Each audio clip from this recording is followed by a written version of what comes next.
Zombie Apocalypse.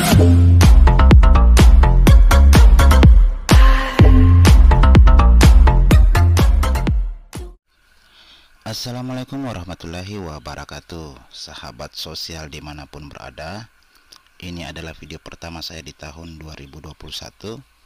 Kali ini saya akan memberikan informasi terkait pengurangan keluarga penerima manfaat baik pada program BPNT maupun program BST. Seperti kita ketahui bahwa program-program bantuan Kementerian Sosial baik itu BPNT maupun BST yang sudah berjalan sejak tahun 2020 sebagai akibat dampak pandemi COVID-19, itu kita berdasarkan surat keputusan kemarin bahwa bantuan ini diperpanjang hingga di tahun 2021. Nah, di tahun 2021 di awal bulan Januari ini 3 bansos itu disalurkan serentak se-Indonesia itu mulai di tanggal 4 Januari 2021. Saya sudah mendapatkan informasi bahwa penerima bantuan BPNT melalui kartu KKS telah mendapatkan saldo di bulan Januari itu sebesar 200.000 setiap di bulan Januari ini. Nah, tapi ternyata banyak penerima KKS atau program BPNT itu tidak mendapatkan saldo lagi, dalam artian bahwa mereka bukan lagi sebagai penerima program BPNT. Nah, ini yang akan saya jelaskan pada video ini. Pada video kedepannya nanti insya Allah saya akan membuat lagi informasi mengapa banyak pengurangan nama di bantuan sosial tunai yang melalui kantor pos. Oke, pada video kali ini saya fokus dulu pengurangan nama-nama di program bantuan pangan non tunai atau yang kita kenal dengan program sembako.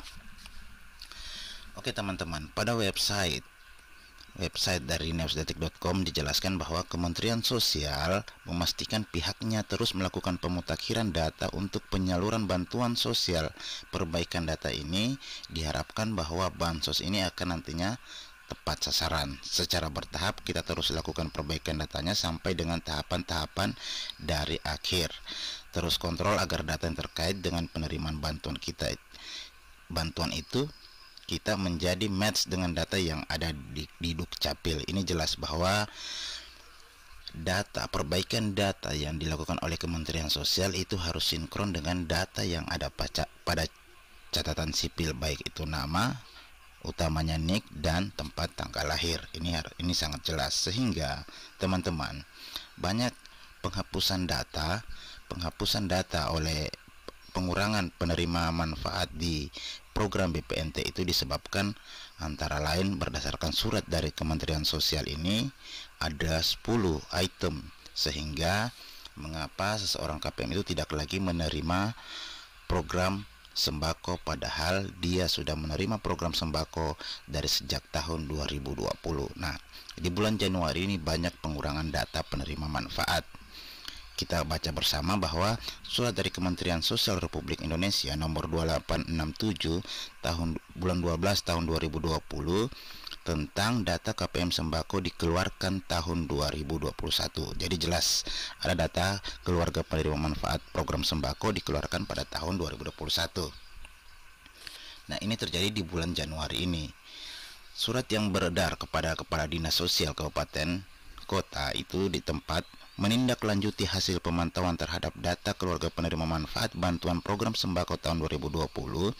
Bersama ini kami sampaikan data KPM sembako yang dikeluarkan dari daftar penyaluran tahun 2021 dengan kategori alasan sebagai berikut. 1. Ganda dalam satu keluarga. 2. Ganda identik tidak terpilih. 3. Ganda tidak identik tidak terpilih. 4. KKS yang tidak terdistribusi. 5. Nonaktif finalisasi DTKS. 6. Nonaktif pengolahan feedback BJS. 7. Nonaktif pengolahan feedback BST. 8. Nonaktif pengolahan feedback Dukcapil. 9. PKH graduasi. Dan 10. Tidak transaksi flat. Nah, ini akan saya coba jelaskan teman-teman. Untuk nomor urut 1, 2, dan 3 ini adalah NIK yang ada pada DTKS itu terkadang terbaca ganda dengan keluarga. Dalam artian, saya ambil contoh, bisa saja dalam keluarga tersebut ada dua nama yang menerima dalam satu keluarga tersebut, sehingga itu dinyatakan ganda ketika difilter di kementerian. Jadi semua yang ganda-ganda ini, baik BPNT, ganda di program BPNT, ganda ada namanya, kemudian ada nama anggota keluarga yang lain juga menerima, itu otomatis salah satunya nanti akan dihapus. Itu penjelasannya. Kemudian ada KKS yang tidak terdistribusi. Oke, kemarin waktu penyaluran kartu KKS, kebanyakan KKS yang tidak terdistribusi tersebut adalah disebabkan karena salah satunya mereka tidak memiliki KTP, belum memiliki KTP, atau belum memiliki kartu keluarga, atau ada alasan-alasan tertentu lain sehingga kartu KKS mereka itu tidak dibagikan kepada mereka dan dikembalikan kepada kementerian. Ada beberapa penyebab alasan sampai sehingga KKS tidak terdistribusi. Bisa jadi karena KKS yang dimaksud penerimanya tidak ditemukan, pindah tempat, meninggal dunia, dan lain sebagainya. Itu yang disebut dengan KKS yang tidak terdistribusi. Kemudian nonaktif, yang kelima nonaktif finalisasi DTKS. Nah, penghapusan program sembako itu banyak terjadi di nonaktif finalisasi DTKS, data terpadu kesejahteraan sosial. Ini yang ada di dalam aplikasi 6NG.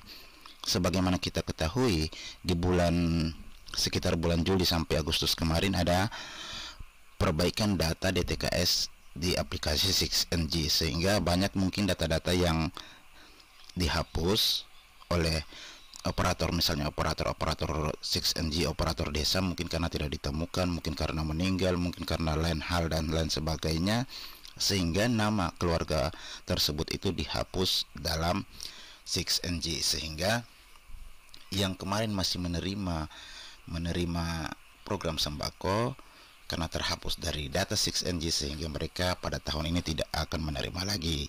Demikian di poin-poin selanjutnya. Cuma saya tidak paham yang dimaksud dengan nonaktif pengolahan feedback BJS. Saya belum mendapatkan informasi ini mengenai feedback BST dengan feedback Dukcapil. Nah, kemungkinan nonaktif pengolahan feedback Dukcapil ini adalah jika NIK tidak sesuai, NIK yang ada di 6NG, NIK yang ada di dalam kartu KKS itu tidak sesuai dengan NIK yang ada di Capil. Kemungkinan termasuk itu nonaktif pengolahan itu. Jika ada teman-teman yang lebih tahu informasi ini, silahkan komen di bawah.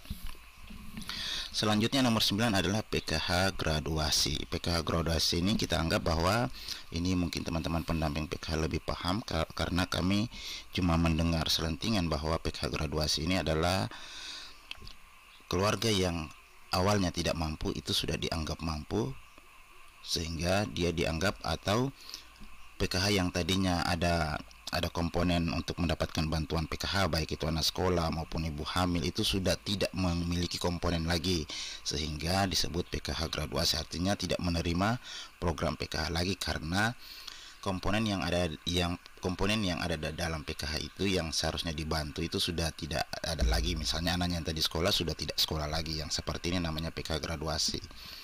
Nah, ini yang sepemahaman kami bahwa ketika ini terjadi, PKH graduasi terjadi, seharusnya dia tidak menerima program PKH tetapi masih menerima program sembako. Itu yang sepemahaman kami. Tapi ternyata berdasarkan surat ini, ketika mereka mendapatkan PKH graduasi, kemungkinan juga program sembako juga ikut dikeluarkan, datanya dikeluarkan dari program, tidak menerima lagi program sembako. Kalau saya lihat poinnya di nomor 9 ini. Oke. Kemudian di nomor 10, tidak transaksi flat. Tidak transaksi flat ini artinya selama hingga tahun 2021 dia tidak pernah melakukan mencairkan bantuannya, tidak pernah cek saldo dan sebagainya, artinya tidak bertransaksi flat ini. Nah, ketika itu tidak dilakukan, maka di tahun 2021 bantuannya dikembalikan dan kemudian namanya dihapus dari program ini. Dianggap bahwa dia tidak menerima lagi, dia tidak mau menerima lagi program bantuan sosial. Jadi teman-teman, ini selentingan yang bisa kami berikan informasi terkait pengurangan atau data KPM sembako yang dikeluarkan di tahun 2021. Teman-teman jangan lupa like dan subscribe, karena pada postingan selanjutnya kami akan memberikan informasi terkait pengurangan data bantuan sosial tunai yang melalui kantor pos. Selanjutnya kami juga akan selalu memberikan jadwal dan informasi terkait bantuan-bantuan sosial yang melalui kantor pos. Oke teman-teman, demikian. Wassalamualaikum warahmatullahi wabarakatuh.